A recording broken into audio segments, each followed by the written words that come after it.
भगवान शिव का गंगा अवतरण तीर्थ में तपस्या के लिए आना, हिमवान द्वारा उनका स्वागत करना, पूजन और सपन द्वारा भगवान शिव की आज्ञा के अनुसार उनका उस स्थान पर दूसरों को न जाने देने की व्यवस्था करना। बाबू जी आज्ञा उड़े हिमाचल के गांव में तपस्या करवाने। अब हिमाचल वहाँ के उड़े भेली चौकीदार, वहाँ कोई छेड़खानी नहीं कर सके जी का बात, या ये अध्याय में ये बात चाली। ब्रह्मा जी कहते हैं नारद हिमवान की पुत्री, लोक पूजित शक्ति स्वरूपा पार्वती हिमालय के घर में रहकर बढ़ने लगी। जब उनकी अवस्था 8 वर्ष की हो गई तब सती के वीर्य का कातर हुए शंभु को उनके जन्म का समाचार मिला। बाबू जी ने पड़ गई अपनी बींदनी जन्म ले दो और 8 साल की हैगी। नारद उद अद्भुत बालिका पार्वती को हृदय से रखकर वे मन ही मन में बड़े आनंद का अनुभव करने लगे। इसी बीच में लौकिक गति का आश्रय ले, लौकिक गति कही है आपना जिसन, आपना लौकिक है वह, ठीक है, आपना जिसन रुदन मतलब लुगाई लाने या फंदा जिसन आपना की नहीं करवा लाग जाओ, भगवान न रहे लौकिक है तो आपना की नहीं जाओ जो कहे लौकिक। शंभु ने अपने मन को एकांत करने के लिए तब करने का विचार किया।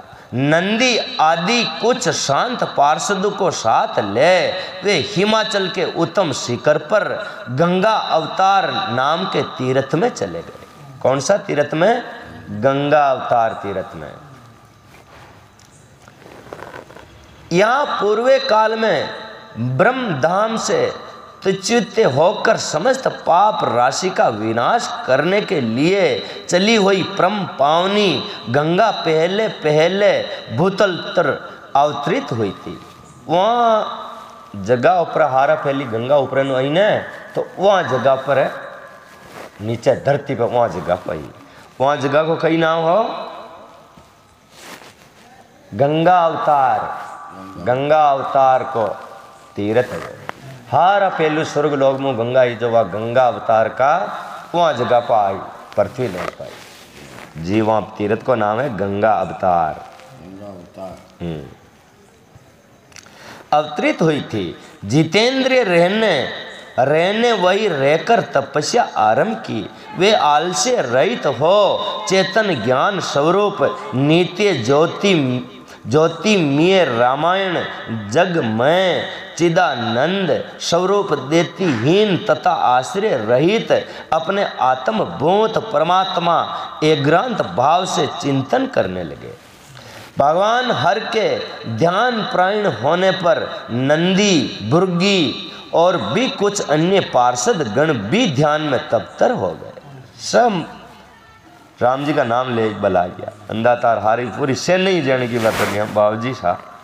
उस समय ये कुछ ही प्रथम गण परमात्मा शंभु की सेवा करते थे। वे सबके सब मौन रहते और एक ही शब्द भी उनसे बोलते।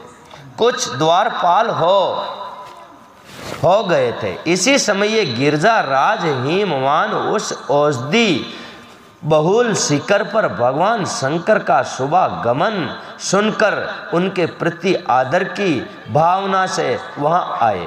कौन आया? हिमाचल जी। आकर सेवकों सहित गिरजा राज ने भगवान रुद्र को प्रणाम किया, उनकी पूजा की और अत्यंत प्रसन्न हो हाथ जोड़कर उनका सुंदर सतवन किया।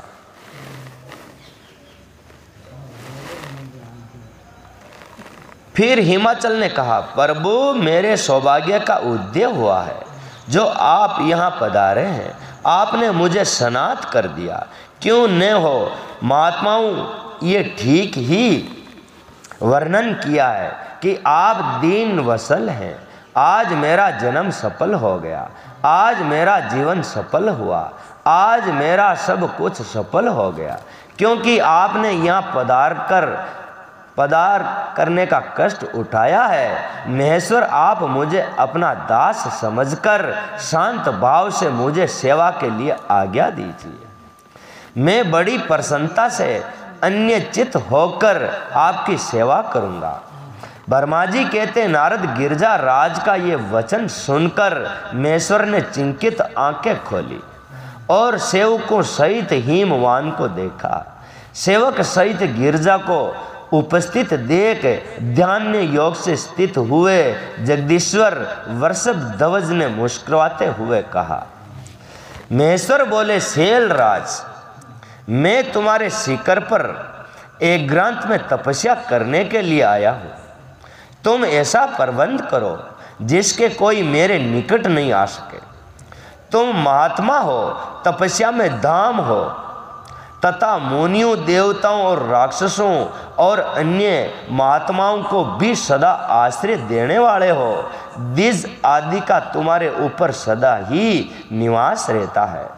तुम गंगा से अभिषिक्त होकर सदा के लिए पवित्र हो गए हो। दूसरों का उपकार करने वाले तथा संपूर्ण पर्वतों के सामर्थ्यशाली राजा हो गए। गिरजा राज में यहाँ गंगा अवतार सतल में तुम्हारे आश्रित होकर आत्म संयम पूर्वक बड़ी प्रसन्नता के साथ तपस्या करूँगा।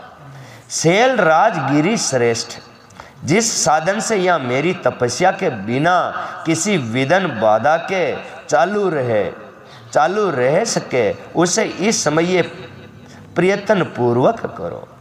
पर्वत वर मेरी यही सबसे बड़ी सेवा है। वो क्यों आप रेवांज बेस सेवा करते रहिए, टिंडका लाता रहिए, धोना पैर सेवा पूरी करते रहिए, बेस यही सारी यार कोई नाड़ा फाड़न बड़ा ना बदेना। तुम अपने घर जाओ और मैंने जो कुछ कहा उसका उत्तम प्रतीक से यत्न पूर्वक प्रबंध करो। वर्मा जी कहते हैं नारद ऐसा कहकर सृष्टिकर्ता जगदीश्वर भगवान शंभु चुप हो गए।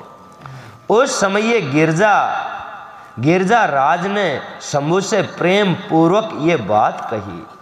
जगन्नाथ परमेश्वर, आज मैंने अपने प्रदेश में स्थित हुए आपका स्वागत पूर्वक पूजन किया है। यही मेरे लिए महान सौभाग्य की बात है। अब आपसे और क्या प्रार्थना करूं? महेश्वर कितने ही देवता बड़े बड़े यत्न का आश्रय ले महान तप करके भी आपको नहीं पाते, वे ही आप यहीं स्वयं उपस्थित हो गए। मुझको बढ़कर श्रेष्ठ सौभाग्यशाली और पुण्य आत्मा दूसरा कोई नहीं है, क्योंकि आप मेरे पुष्ट भाग पर तपस्या के लिए उपस्थित हुए हैं। परमेश्वर, आज मैं अपने को देवराज इंद्र से भी अधिक भाग्यवान मानता हूँ, क्योंकि सेवकों को सहित आपने यहाँ आकर मुझे अनुग्रह का भागी बना दिया। देवेश, आप स्वतंत्र है, यहाँ बिना किसी विघ्न बाधा के उत्तम तपस्या कीजिए। प्रभु, मैं आपका दास हूँ, अंत सदा आपकी आज्ञा के अनुसार सेवा करूँगा। वर्मा जी कहते नारद ऐसा कहकर गिरजा राज हिमालय तुरंत अपने घर को लौट आए। उन्होंने अपनी प्रिया मैना को बड़े आदर से वे सारा वृत्तांत कह सुनाया। तत्पश्चात शैल राज ने साथ जाने के लिए परिजनों तथा समस्त सेवक गणों को बुलाकर उन्हें ठीक ठीक समझाया। हिमाचल बोले, आज से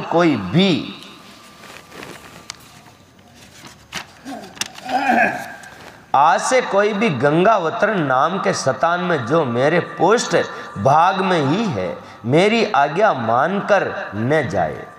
ये मैं सच्ची बात कहता हूँ। यदि कोई वहाँ जाएगा तो उसे माँ दुष्ट को मैं विशेष दंड दूंगा। मुनि इस प्रकार अपने समस्त गणों के शीघ्र ही निमंत्रण करके हिमवान ने विद्या निवारण के लिए जो सुंदर प्रयत्न किया वे तुम्हें बताता हूँ, सुनो।